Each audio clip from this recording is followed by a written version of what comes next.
So, welcome back to expertvillage.com. We're going to talk about intervals in how to teach your children or your adults the piano. We've already discussed do and re and mi. That leads to do and re and mi and fa and so, which are as far as you need to go at this point. What you need to now deal with is that those things have names. Those relationships have names. The distance between do and do is a first. The distance between do and re is a second.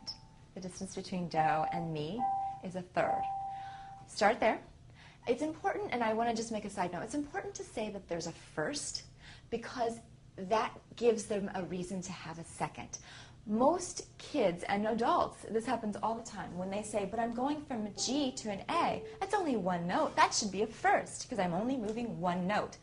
And really the theoretical reason is that no, it's a degree on the staff, or I'm sorry, a degree on the scale, and that's why it's not called what it looks like it should be called logically.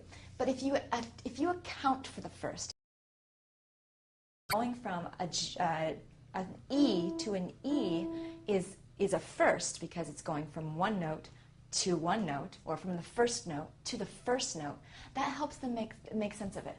A second is going from the first note to the second note. That's why it's called a second. Make sure you use this vocabulary to take care of these things, because this is really a hang-up for a lot of people. In fact, I want to admit that it was a hang-up for me for a long time until I learned that it was based on a scale, and that's why it was called a first, a second, a third. I had not heard of a first. And I thought, I wish I would have known that all that time.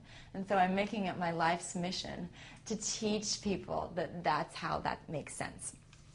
So, see if they can find all of these things on the piano. Find me all the thirds you can, all the way down. And they're probably going to not find the thirds in the middle, which is okay. That's totally fine. See if they can then move to a fourth. Fourths are very difficult because they don't look cool. They don't sound as cool as thirds, as you know. But see if you can get them to move to fourths. Right now, we're not dealing with how they look on the staff. We're only dealing with how they look on the piano and how they sound. So that's the first place to start when you're dealing with intervals.